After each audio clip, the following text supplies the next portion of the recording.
Sa eksena ng Maging Sino Ka Man, nagkaroon ng maraming reaksyon mula sa mga netizens dahil sa paghawak sa katawan ni Barbie Forteza. Tara, alamin natin ang mga detalye. Kumusta mga idol, mayroon naman tayong bagong chika sa inyo. Bago yan, welcome sa channel ni Mr. JV. GMA Network inilabas ang isang eksena na umani ng pagbabash sa teleserye na Maging Sino Ka Man, nila Barbie Forteza at David Licauco. Kung saan may isang scene na nahulog si Barbie sa isang mataas na tulay, kasama ang kanyang motor.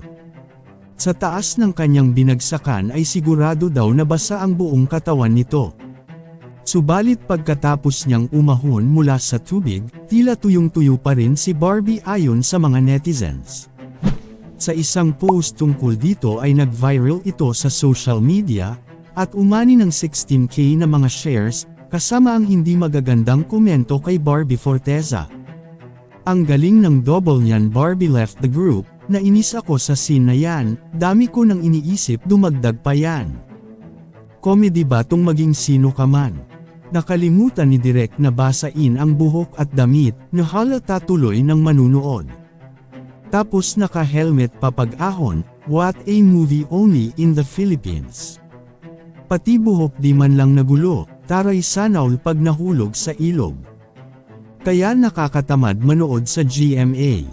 Ganon kagaling ang GMA7, halatang halata napansin ko din yun, hanep pag-ahon tuyo. Dahil dyan, agad naman bumuwelta ang mga tagahanga nila David Licauco at Barbie Forteza, ito ang sinabi nila.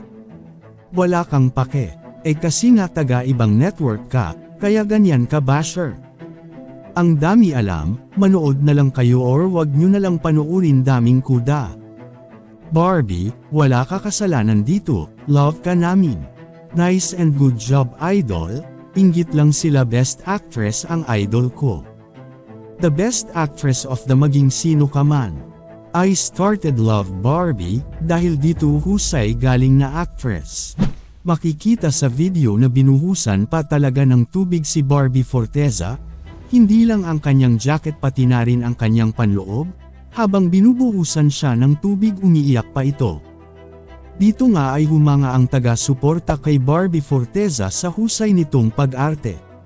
Gayunpaman, patunay na mali ang mga sinasabi sa post na tuyong-tuyo si Barbie.